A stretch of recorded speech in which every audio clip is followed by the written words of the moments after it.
तील वरिष्ठ अधिकाऱ्यांचा समावेश आहे।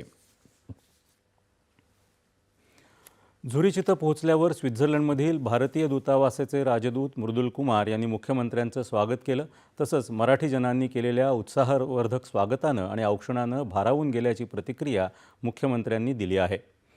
बृहन महाराष्ट्र मंडळ स्वित्झर्लंडतर्फे आयोजित स्वागत समारंभाला संबोधित करताना मुख्यमंत्र्यांनी पहिली $1 ट्रिलियन अर्थव्यवस्थेचं उद्दिष्ट साध्य करणारा महाराष्ट्र हे देशातील पहिलं राज्य ठरेल आणि पुढच्या 3 ते 4 वर्षांमध्ये हे उद्दिष्ट साध्य होईल असा विश्वास त्यांनी व्यक्त केला।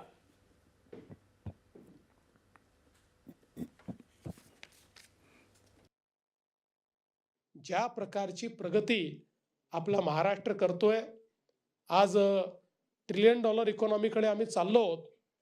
आत्ता तरी कोणाशी स्पर्धा नाही आहे, कारण महाराष्ट्र या स्पर्धेमध्ये इतका पुढे आहे की आपल्या नंतर जो या स्पर्धेमध्ये दुसरं राज्य आहे ते राज्य आपल्यापेक्षा अर्ध्यावर आहे। त्यामुळे मला विश्वास आहे की पहिली सब नॅशनल $1 ट्रिलियन इकॉनॉमी भारतातली आपला महाराष्ट्रच असेल आणि पुढच्या 3 ते 4 वर्षामध्ये हे करून दाखवण्याचा प्रयत्न आम्हाला सगळ्यांना करायचा आहे। परदेशी गुंतवणूक, स्टार्टअप, उत्पादन, डेटा सेंटर क्षमता, संरक्षण उत्पादन यासारख्या क्षेत्रात महाराष्ट्र पहिल्या क्रमांकावर असून राज्यामधील स्पर्धेत महाराष्ट्र खूप पुढे निघून गेला आहे असं मुख्यमंत्र्यांनी सांगितलं। ज्या प्रकारे पंतप्रधान नरेंद्र मोदी यांच्या नेतृत्वामध्ये देशामध्ये पायाभूत सुविधांची उभारणी झाली, त्यात सर्वाधिक आयकॉनिक पायाभूत सुविधा तयार करणारा देखील महाराष्ट्रच आहे असं ते म्हणाले।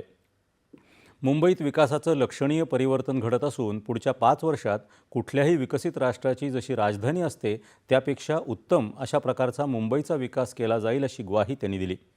केवळ मुंबईच नाही तर हे परिवर्तन नागपूर, पुणे, नाशिक, छत्रपती संभाजीनगर, कोल्हापूर यासारख्या जिल्ह्यातही दिसेल अशा पद्धतीनं राज्य सरकार कार्यरत आहे असं मुख्यमंत्र्यांनी सांगितलं। आता महाराष्ट्र थांबणार नाही आणि महाराष्ट्र अतिशय वेगानं पुढे जाणार आहे असा विश्वास त्यांनी व्यक्त केला। स्वदेश, स्वधर्म आणि स्वभाषेसाठी कटिबद्ध असल्याचंही फडणवीस यावेळी म्हणाले। आणि यानंतरच्या बातम्या काही क्षणातच।